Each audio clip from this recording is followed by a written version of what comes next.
नमस्कार दोस्तों। आज का सब्जेक्ट है डिजाइन ऑफ मशीन एलिमेंट, जिसके अंदर आज मैं समझाने वाला हूं नकल जॉइंट की डिजाइन के ऊपर एक न्यूमेरिकल क्वेश्चन जो थ्योरी एग्जाम में बार बार पूछा जाता है। अगर कुछ परिवर्तन होता है तो फिर जो भी यहाँ पर स्ट्रेस दिए रहते हैं या फोर्स दिया रहता है उसकी वैल्यू में परिवर्तन किया जाता है। प्रोसीजर एक जैसी रहती है सभी क्वेश्चन की। वीडियो पूरा जरूर देखें क्योंकि क्वेश्चन हमेशा पूछा ही जाता है। और यदि आप इस सब्जेक्ट के नोट्स या फिर वीडियो लेक्चर चाहते हैं तो आप हमारी एबी क्लासेस जो एप्लीकेशन है उसको डाउनलोड कर लें। इसकी पूरी प्रोसीजर एक वीडियो के थ्रू मैंने बताई है, उसकी लिंक मैंने डिस्क्रिप्शन बॉक्स में स्टार्टिंग में दे रखी है, तो आप उस वीडियो को देख लें। आपको समझ में आ जाएगा कि एबी क्लासेस से हमें नोट्स या फिर वीडियो लेक्चर कैसे लेना है। तो चलते हैं, आज का क्वेश्चन स्टार्ट करते हैं। तो जो क्वेश्चन लिया है मैंने उसको मैं सबसे पहले पढ़ के सुना देता हूं। लिखा है डिजाइन ए नकल जॉइंट। हमें नकल जॉइंट को डिजाइन करना टू ट्रांसमिट 150 किलो न्यूटन। तो जो लोड की वैल्यू दी है कितनी दी, 150 kilo newton. And that the design stress may be taken as 75 mega pascal in tension. और जो टेंशन है, जो टेंशन में है, जो स्ट्रेस जनरेट हो रहा है, स्ट्रेस लग रहा है कितना है, 75 मेगा पास्कल। इस तरह 60 मेगा पास्कल किसमें, शियर, और 150 मेगा पास्कल इन कंप्रेशन मतलब क्रैशिंग। तो तीनों टाइप के जो भी स्ट्रेस दिए और लोड दिया है इनको हमें नोट कर लेना है, मतलब गिवन डाटा के रूप में। सबसे पहले मैं वही काम कर लेता हूं। तो सबसे पहले हमें गिवन डाटा नोट कर लेना है। अब ध्यान रखें, यहाँ पर जो भी गिवन डाटा है उसके सिंबल में हमें नोट करना है जिससे टाइम कम वेस्ट हो। यहाँ पर लोड दिया, लोड को जैसे कई जगह एफ से भी नोटेट किया गया, कई जगह पी से भी नोटेट किया गया, हम यहाँ डब्ल्यू से कर रहे हैं तो यहाँ पर लिख दिया। लोड की वैल्यू दी है 150 किलो न्यूटन। किलो न्यूटन को तुरंत ही आप न्यूटन में चेंज कर लें, तो 150 हो जाएगा इंटू 10⁻³ हो जाएगा, 1000 का मतलब मल्टीप्लाई, और न्यूटन में चेंज हो जाएगा। इसके बाद देखिए स्ट्रेस दिया टेंसाइल स्ट्रेस, तो सिग्मा से हम डॉट इट करते हैं, टेंसाइल के लिए टी लगा दिया। और ये कितना दिया, 75 मेगा पास्कल। इसको भी हम किस में चेंज करेंगे, न्यूटन पर mm स्क्वायर में। तो जो वैल्यू रहती है वही इसका परिवर्तन करके आती है, तो हमेशा सेम वैल्यू ही लिखते हैं। मेगा पास्कल को न्यूटन पर mm स्क्वायर में चेंज करते हैं जब, तो सेम वैल्यू लिख दिए। इस तरह नेक्स्ट दिया शियर स्ट्रेस, तो शियर स्ट्रेस को आप जानते हैं टाउ से डॉटेट करते हैं, तो इस तरह का कुछ बनता है, और जिसकी वैल्यू कितनी दी है, 60 मेगा पास्कल। 60 मेगा पास्कल लिख दें यहाँ पर, और इसको फिर परिवर्तन करके न्यूटन पर mm स्क्वायर लिख दें, सेम की सेम वैल्यू। क्रशिंग स्ट्रेस दिया है तो इसको हम कैसे कैसे लिखते हैं, सिग्मा सी से लिखते हैं। और कितनी वैल्यू दी है, 100। सिग्मा सी के से भी लिखते कई जगह, तो वो भी याद रखें। 150 मेगा पास्कल दिया हुआ है, और इसको भी हम किस में चेंज कर देंगे, न्यूटन पर mm स्क्वायर में। तो 150 लिख दें और न्यूटन पर mm स्क्वायर। ये सब कुछ लिखने के बाद डाटा हमें डिजाइन करना है, मतलब सभी डाटा को फाइंड आउट करना। कौन कौन सी डाटा फाइंड आउट करना है हमें याद करना पड़ती है, बहुत सारे पॉइंट है, मैं बताता जाऊंगा, आप उनको याद करते हैं। सबसे पहले क्वेश्चन के अंदर ऐसा बोला गया कि ड्रॉ डायग्राम, तो 100% करना ही है। और नहीं बोला गया और आपको आता है तो भी आप ड्रॉ करके आए। मैं सबसे पहले इसका डायग्राम बता देता हूं कि कैसे ड्रॉ करना है। तो इस तरह का कुछ डायग्राम होता है। इस डायग्राम को हम सबसे न्यूमेरिकल क्वेश्चन सॉल्व करके लास्ट में बनाएंगे, क्योंकि हमने जो डाटा डिजाइन किया उसके आधार पर डायग्राम ड्रॉ किया जाता है। लेकिन यहाँ पर कोई भी डायमेंशन नहीं ली जाती है, फ्री हैंड हमें बनाना, मतलब स्केल की सहायता से या फिर जो भी डिवाइडर वगैरह सबकी सहायता से बनाना, लेकिन डायमेंशन नहीं लेना, अपने अकॉर्डिंग बनाना है। अब यहाँ पर डायग्राम ड्रॉ करने के बाद या फिर बनाने के बाद आपको करना क्या, हमें ये देखना क्या डिजाइन किया है। तो इस पे हम देख रहे हैं लोड कहाँ है, ये खींच रहा है इसको। ये जब इसको लोड बाहर की ओर खींचेगा तो यहाँ पर लोड, जो रॉड रॉड बनी हुई है, इस पे लोड पड़ेगा। तो रॉड का हम सबसे पहले डायमीटर फाइंड आउट करते हैं कि जो लोड लग रहा है इसके कारण कौन सा स्ट्रेस जनरेट होगा। जब बाहर की ओर हम खींचते किसी चीज को, टेंसाइल स्ट्रेस जनरेट होगा जो लोड का विरोध करेगा। तो हम उस टेंसाइल स्ट्रेस के थ्रू, जो दिया गया क्वेश्चन में, उसके थ्रू इसका हम डायमीटर फाइंड आउट करते हैं। तो उस डायमीटर फाइंड आउट करने के बाद अदर डायमेंशन देखते हैं, हम चेक करते हैं कि जो स्ट्रेस दिए गए हैं उनकी तुलना में जो स्ट्रेस जनरेट हो रहे हैं, जो हमने डाटा डिजाइन किया है वह सेफ है या फिर नहीं है। शेप कब होगी या नहीं होती है ये मैं आगे बताता हुआ चलूंगा। अभी सबसे पहले हमें इस रॉड का डायमीटर निकालना है। क्या लेके चलना है? टेंसाइल स्ट्रेस जो दिया गया और लोड दिया गया। चलते हैं, हेडिंग डालते हैं। तो इस तरह जैसे मैंने यहाँ पर हेडिंग डाली हुई है, रेड कलर में आपको दिख रहा होगा, उसी तरह आपको ये हेडिंग डाल के हुए चलना है हर बार। तो जैसे फर्स्ट स्टेप लिखें और इसमें हम क्या डिजाइन कर रहे हैं, failure of rod and tension. Tension मतलब टेंसाइल स्ट्रेस यहाँ पर कंसीडर करेंगे। स्ट्रेस का फॉर्मूला आप लोगों ने पढ़ा होगा, हमेशा कॉमन रहता है। मैं यहाँ पर एक बार लिख देता हूँ, स्ट्रेस। स्ट्रेस को हम सिग्मा से डिनोटेट करते हैं। और क्या होता है? लोड या फिर फोर्स। लोड को हम यहाँ पर डब्ल्यू से डिनोटेट कर रहे हैं। अपॉन क्या होता है? Resisting area. क्या होता है? रजिस्टिंग एरिया, और जिसे हम किससे? ए से डिनोटेट करते हैं। अब यहाँ पर स्ट्रेस में परिवर्तन करते रहते हैं हम। जैसे टेंसाइल स्ट्रेस है तो सिग्मा टी कर देंगे, और अगर शियर स्ट्रेस है तो टाउ लिख देंगे, और अगर क्रशिंग स्ट्रेस है तो यहाँ पर सी के लगा देंगे या फिर सी लगा देंगे। और लोड की जगह लोड की वैल्यू जो दी है, एक बार जो दी है क्वेश्चन में, हमेशा यही लेके चलेंगे, 150 इंटू 10⁻3। और रेस्टिंग एरिया, तो एरिया हमें फाइंड आउट करने पड़ेगा हर बार। जैसे यहाँ पर रॉड की बात की गई, किसकी बात की गई? रॉड की। तो रॉड इस तरह होती है कुछ। रॉड का जो रॉड होती है सर्कुलर, तो उसका क्रॉस सेक्शनल एरिया कैसा होगा? ऐसा होगा सर्कुलर। तो हम देखते हैं कुछ ऐसा होगा सर्कुलर। अब सर्कुलर का तो कुछ ना कुछ डायमीटर भी होगा, तो मैं यहाँ पर डायमीटर लिख देता हूँ। मैंने मान लिया डायमीटर क्या? डी है। तो जो सर्कुलर क्रॉस सेक्शन होता है उसका एरिया आप लोगों ने पढ़ा होगा, ए इक्वल टू क्या होता है? π/4 इंटू डी स्क्वायर होता है। तो हम एरिया बड़ी आसानी से यहां से निकाल सकते हैं। अब π/4 है, पाई में 4 की वैल्यू अगर हम डिवाइड करेंगे तो कितना हो जाएगा? 0.7853 इंटू क्या हो जाएगा? D square. ये एक ही यहाँ पर वैल्यू आ जाएगी, क्योंकि हमें इसमें डी को फाइंड आउट करना है, डी को डिजाइन करना है कि जो स्ट्रेस लग रहा है, कौन सा स्ट्रेस लग रहा है, इसके अंदर टेंसाइल स्ट्रेस जनरेट हो रहा है, उसके आधार पर कितना डायमीटर होना चाहिए इस रॉड का, जिससे वह रजिस्ट कर सके। तो हम जानते हैं, यहाँ पर लिखेंगे बी नो दैट। ये हमेशा हर बार कुछ ना कुछ लिखना है। बी नो दैट, तो ये मैं शॉर्ट में लिख दूं, आप भी लिख सकते हैं। बी नो दैट लिख के हम क्या लिखेंगे? Tensile stress. क्या लिखेंगे? Tensile stress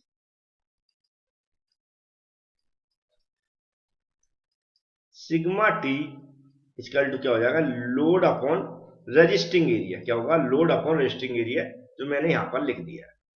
load upon resisting area, तो सिग्मा टी की वैल्यू हम देख रहे हैं, तो क्वेश्चन में दी है कितनी? 75 दी। तो बड़े आसानी से आप यहां पर 75 लिख लें।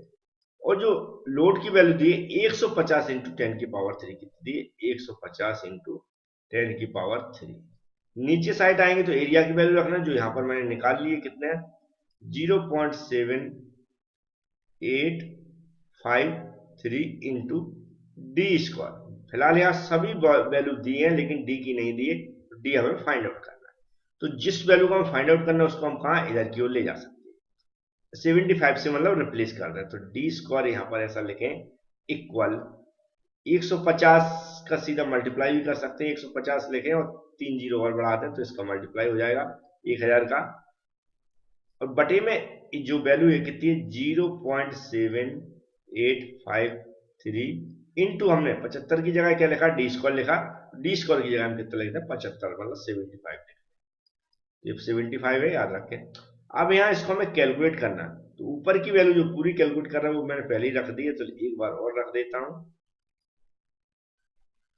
और नीचे जो वैल्यू इसका इसमें मल्टीप्लाई किया, तो मेरे अकॉर्डिंग जो वैल्यू आ रही है वो आ रही है 58.90।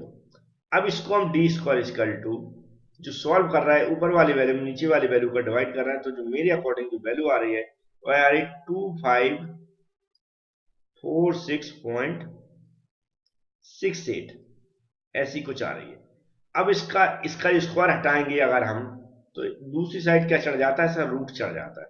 यहाँ रूट लगा देंगे 2546.68, ऐसा चढ़ाना है।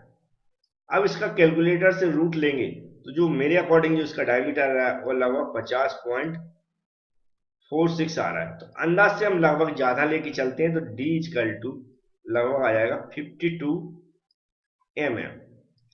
इस डायमीटर को हमें याद रखना। कितना निकाला? 52 mm। तो डायमीटर फाइंड आउट कर लिया मैंने। अब नेक्स्ट स्टेप में जो डाटा फाइंड आउट करते हैं उसको ध्यान से समझें। तो नेक्स्ट स्टेप में आपको ये फिक्स्ड डायमेंशन रहती है कुछ डिजाइन डाटा के ऊपर, ये आपको डिजाइन डाटा जो बुक है उसमें भी मिल जाएंगी, लेकिन आपको याद है तो बहुत अच्छी बात है।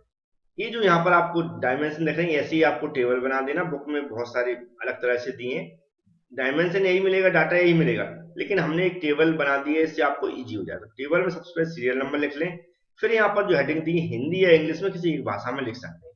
ऐसे ही जो भी हेडिंग में यहाँ पर डालता हूँ ये भी आप किसी एक भाषा में लिख सकते हैं, हिंदी या फिर इंग्लिश में, लेकिन ये स्टेप में लिखना जरूरी है क्योंकि इसी स्टेप के थ्रू हमें कैलकुलेशन करते हैं। तो डायमीटर ऑफ नकल पेन है, तो डायमीटर ऑफ नकल पेन का हमने जो डायग्राम बताया था स्टार्टिंग में उसको देखते हुए चले, उसमें ये सब कुछ डाटा लिखा हुआ है। D1 इक्वल टू कितना होता है, D होता है। D मतलब जो हमने वैल्यू फाइंड आउट किया अभी जस्ट ऊपर, उसी को आपको D की जगह लिख देना। नेक्स्ट होता है outer diameter of single I और डबल आई, तो ये D2 होता है, D2 बोलते हैं, इसको निकालते हैं 2 इंटू डी।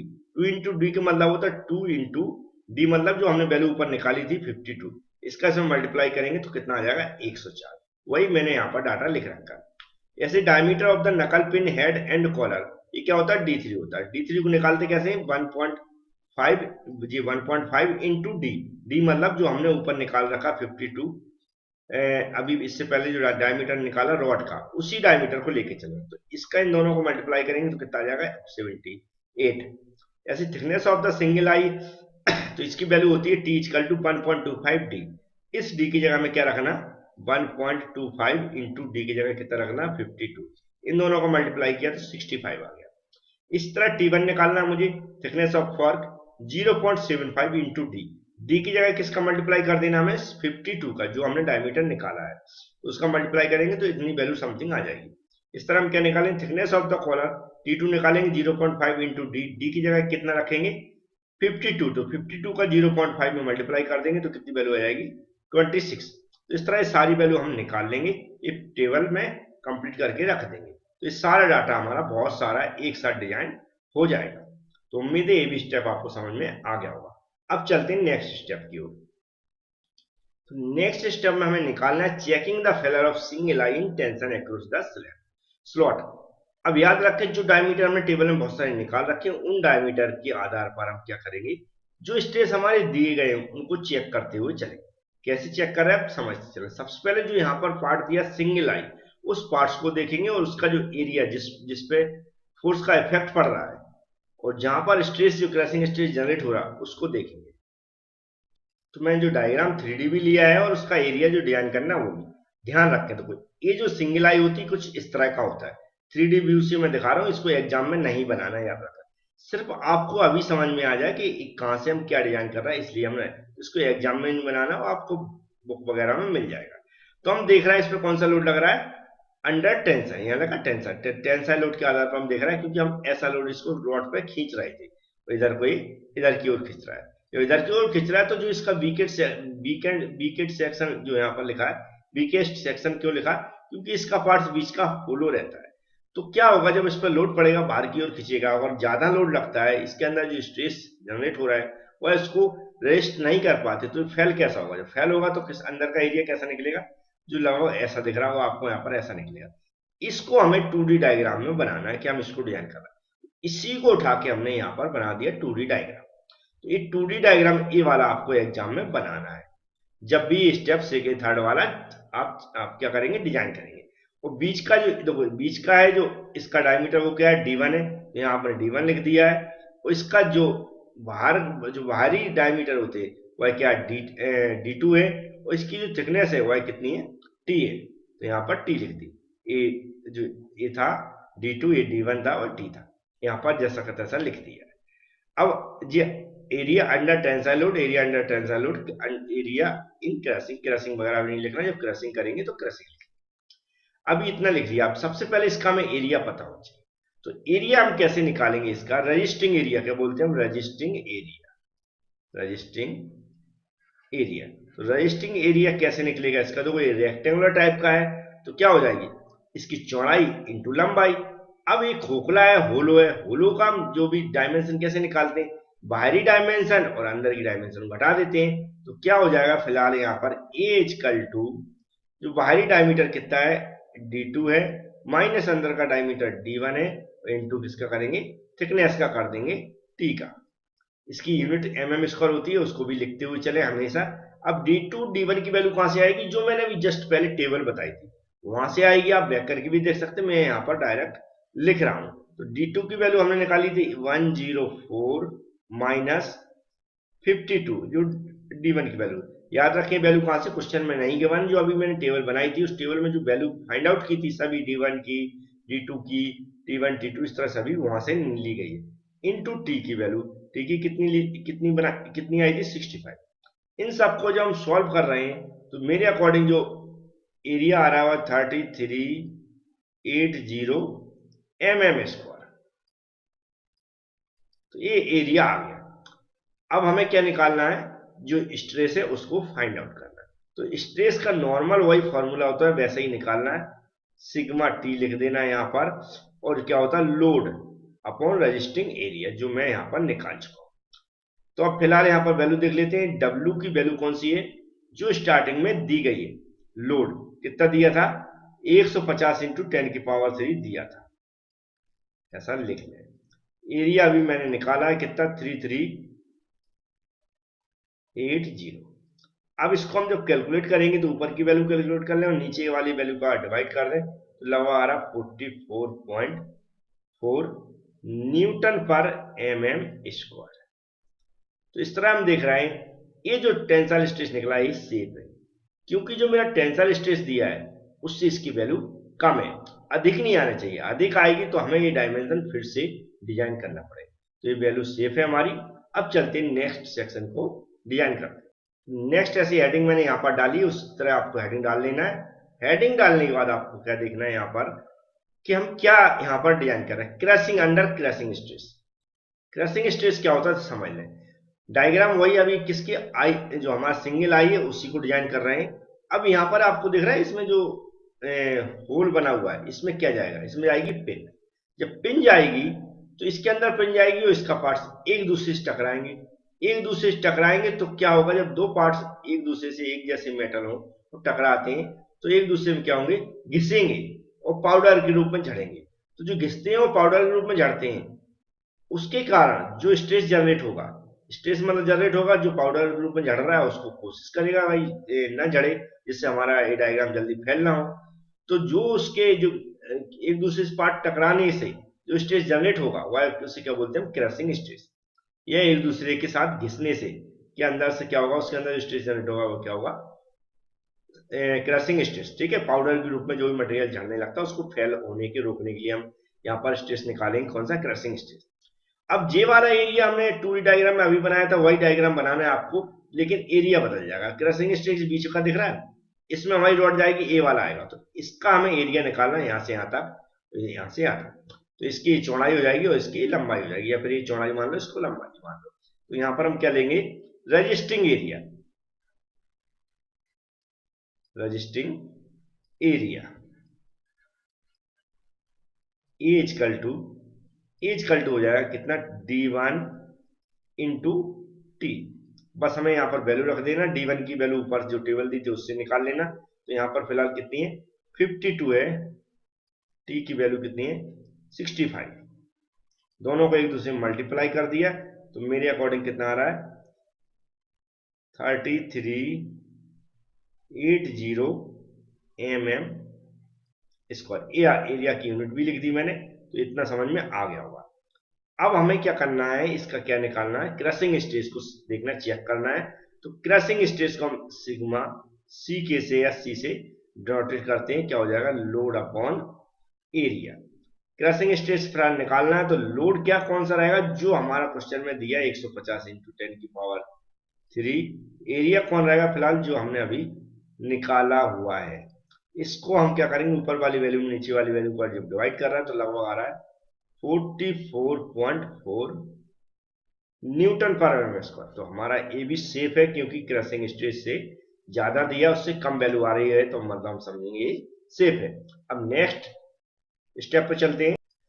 इसी पार्ट्स को हम अंडर किसके, शियर फोर्स के डिजाइन करेंगे, और इस शियर फोर्स के कारण कौन सा स्ट्रेस जनरेट होगा, शियर स्ट्रेस जनरेट होगा। ध्यान रखें शियर स्ट्रेस पे भी जब एक दूसरे पार्ट्स किस तरह के होते हैं, लगाओ इस तरह होते हैं इनके four line of action force का अलग हो, ऐसे खींचेंगे बाहर की ओर। तो जो लोड पड़ने वाला है वो कहां पर पड़ने वाला है, इन्हीं दोनों पड़ने वाला, इस हिस्से पर और इस हिस्से पर, क्योंकि बीच का एरिया तो कैसा है, होलो है, तो इसका जो एरिया बनेगा वो सेम ऐसा ही बनेगा जैसा कि हमने टेंसाइल स्ट्रेस के लिए निकाला था। तो सेम एरिया आएगा। तो हम यहाँ पर जल्दी से कर देता हूँ। सबसे पहले क्या निकालेंगे, रजिस्टिंग एरिया।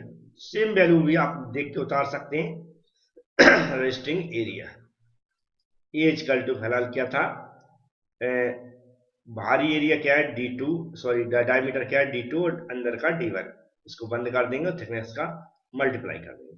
तो सीधी सीधी वैल्यू कितनी थी, D2 की 104 थी और D1 की कितनी थी, 52 थी, इंटू थिकनेस कितनी थी, 65। ऐसा ही था सारा डाटा। अब इसको जब मैं कैलकुलेट कर रहा हूं तो लगभग आ रहा है 3380। आप भी इसको कैलकुलेट करके चेक जरूर करें। प्रोसीजर हमारी सही है, लेकिन हो सकता है कैलकुलेशन में कभी गलत हो जाता, तो आप भी चेक कर लें इसको। ये हो गया एरिया हमारा। अब हमें क्या निकालना, शियर स्ट्रेस को हम टाउ से डिनोटेट करते हैं और फॉर्मूला वही होता है, load upon resisting area.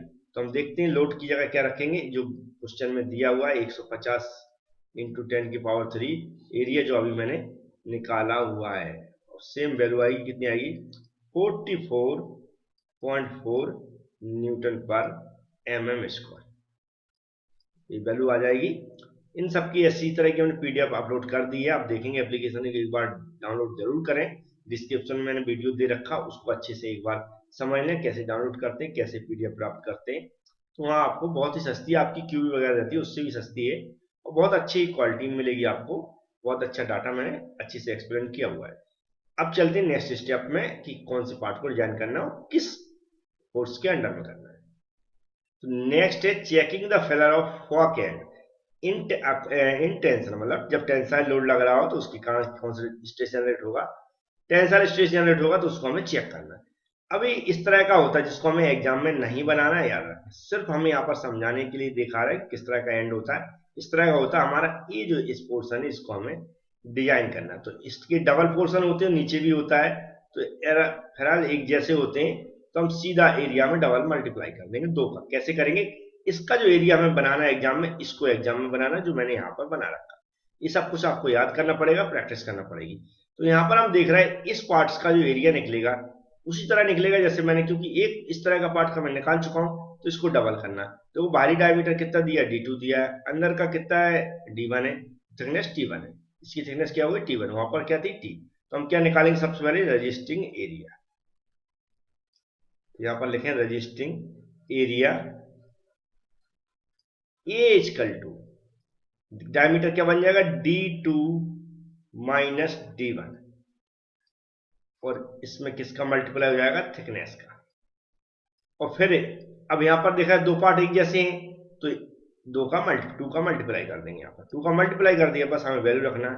D2 की वैल्यू कितनी थी, जो हम टेबल ली उसी से लेना है, 104 माइनस D1 की कितनी थी, 52। और थिकनेस जो मैंने वहां पर निकाली थी उसी टेबल में, कितनी निकाली थी, 40। तो उसी टेबल को देख के मैं डाटा लिख रहा हूं, और मल्टीप्लाई 2 ऑलरेडी दिया है। इन सबको हम एक ही बार में कैलकुलेट कर सकते हैं। जो हमारा एरिया आ रहा है ए इक्वल टू, वो आ रहा है 4160 mm²।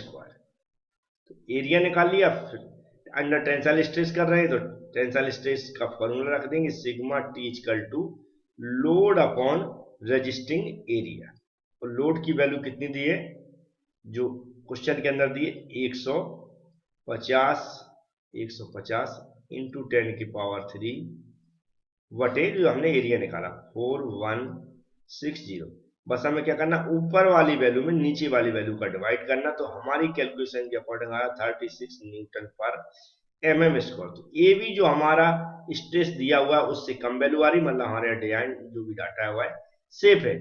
अब आगे इसी पार्ट को हम क्रशिंग के अंडर में करेंगे और शियरिंग के अंडर में डिजाइन करेंगे। तो चलते हैं नेक्स्ट स्टेप देखते हैं। तो पार्ट्स हमारा वही है, वर्क एंड, और अब किसके, क्रशिंग स्ट्रेस। क्रशिंग स्ट्रेस मतलब बोला जो यहाँ पर छेद दिया इसमें जो पिन जाएगी, अब पिन जाएगी तो एक दूसरे से पार्ट टकराएंगे, तो जो पाउडर के रूप में मटेरियल झड़ेगा हमारा। तो वही देखना हमें कि जो पाउडर के रूप में झड़ रहा है उसके कारण कौन सा स्ट्रेस जनरेट हो रहा है, क्रशिंग। तो क्रशिंग स्ट्रेस कितना जनरेट हो रहा है और हमारा कितना हमने लिया हुआ है। अगर वह कम आता है जो हम कैलकुलेशन के अकॉर्डिंग, तो हमारा डिजाइन डाटा सेफ है। तो इसका एरिया निकालेंगे। यहाँ पर हम देख रहे हैं इस डायग्राम को हमें नहीं बनाना है, एग्जाम में पहले बता चुका हूं, हमें इसको बनाना है।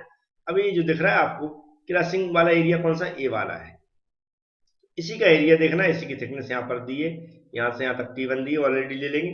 D1 डायमीटर दिया है, सेम नीचे भी है, तो D1 इसका डायमीटर हो जाएगा। थिकनेस कितनी हो जाएगी इसकी, T ऑलरेडी दी है, तो डबल कर देंगे सीधा हम। तो हम रजिस्टिंग एरिया यहाँ पर लिखें सबसे पहले, रजिस्टिंग एरिया क्या लिखेंगे, ए इक्वल टू डायमीटर क्या हो जाएगा, D1 इंटू T1, और मल्टीप्लाई किसका कर देंगे, 2 का कर देंगे, क्योंकि दोनों एक जैसे हैं। बस हमें यहाँ पर वैल्यू निकाल लें। D1 की वैल्यू कितनी दी है, 52 है जो मैंने टेबल में निकाली थी। T1 की कितनी है, 40 है, और 2 का मल्टीप्लाई कर देना, तो जो हमारा एरिया आ रहा है लगभग कितना आ रहा है, ए इक्वल टू 4160 mm स्क्वायर। बस क्रसिंग करना, तो सिग्मा सी के या सी से डॉट करते हैं, तो क्या हो जाएगा, load upon resisting area. Value रखना हमें, लोड की कितनी दी है क्वेश्चन के अंदर, 150 इंटू 10 की पावर 3 बटे में एरिया जो वैल्यू यहाँ पर निकाली है, कितनी निकाली, 4160। इसको हम जब कैलकुलेट कर रहे हैं, तो जो हमारी अकॉर्डिंग जो वैल्यू आ रही है 36 न्यूटन पर mm स्क्वायर। तो ये भी हमने डिजाइन कर लिया। अब इसी को हम किसके अंडर में करेंगे, शियर फोर्स की। चलते हैं शियर फोर्स के अंडर में, देखते हैं कितनी वैल्यू आ रही है। तो जैसा मैंने बताया था, इसके बीच में दूसरा पार्ट लगता, तो उसका लाइन ऑफ एक्शन इधर को होगा, इधर खींचेगा, तो ये पार्ट दोनों अलग है, ये अलग खींचेंगे। तो जब फोर्स के जो हमारे अलग अलग लाइन ऑफ एक्शन पे लग रहा है, मतलब इस पे लोड अलग पड़ेगा, इस पे अलग पड़ेगा, बीच पे अलग पड़ेगा, मतलब सब पे अलग अलग टाइप से पड़ेगा। तो इस टाइप का जो स्ट्रेस जनरेट होगा उसको क्या बोलते हैं, शियर स्ट्रेस, फोर्स को शियर फोर्स। तो यहाँ पर जो सेम वैल्यू वही रहती है जो टेंसर स्ट्रेस की आती है, क्योंकि एरिया सेम यही रहेंगे। यहाँ पर हम देख रहेंगे, सबसे पहले एरिया निकाल लेते हैं। तो रजिस्टिंग एरिया, याद रखें इस डायग्राम को नहीं बनाना, इसको हमें बनाना है। तो रजिस्टिंग एरिया हो जाएगा हमारा ए इक्वल टू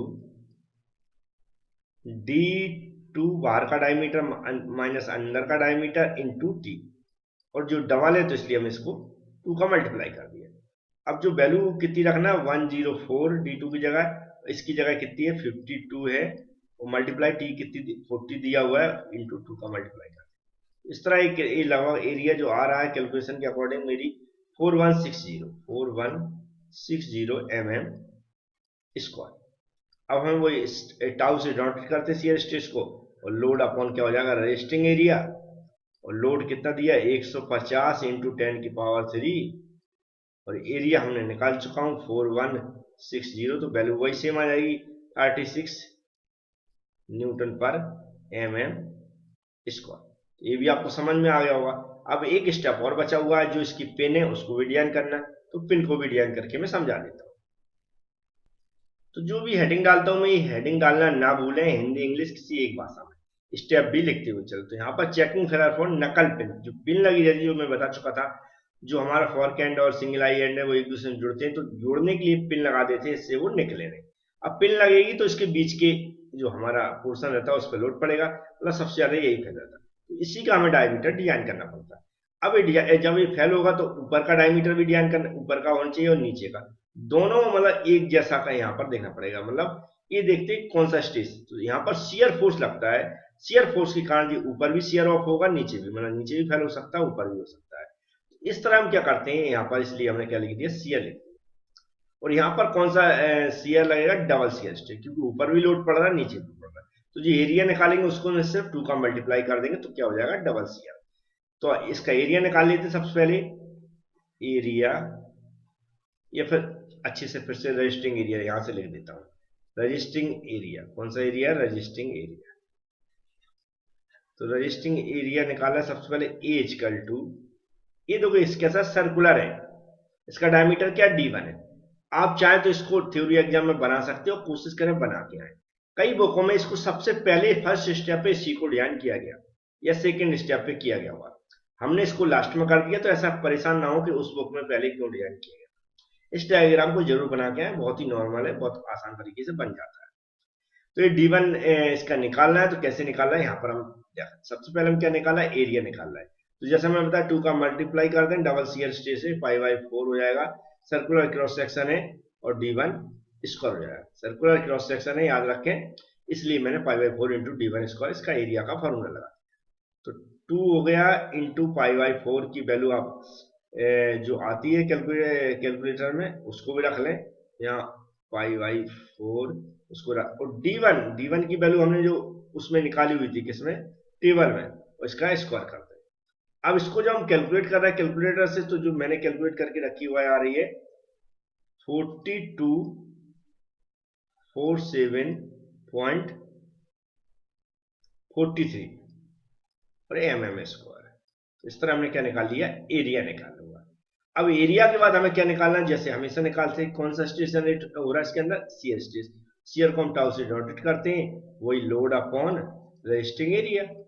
लोड की वैल्यू कितनी दी है, 150 इंटू 10 की पावर 3 बटे क्या हो जाएगा, जो एरिया हमने निकाला है 4247.43। इसको हमने जब कैलकुलेट किया कैलकुलेटर से, तो वैल्यू आ रही 35.3 न्यूटन पर mm स्क्वायर। ये वैल्यू मैंने चेक की, ये भी हम देख रहे हैं कि जो हमारा शियर स्ट्रेस दिया है उससे कम आ रही है, मतलब ये भी हमारा जो भी डाटा मैंने D1 लिया हुआ है टेबल में जो डिजाइन किया हुआ है भी सेफ है। तो इस तरह इसको नकल जॉइंट को हमें डिजाइन करना था। उम्मीद है आपको समझ में आया होगा। इसी तरह के न्यूमेरिकल बार बार पूछे आते हैं, सिर्फ वैल्यू चेंज करके। थैंक यू फ्रेंड्स वीडियो देखने के लिए।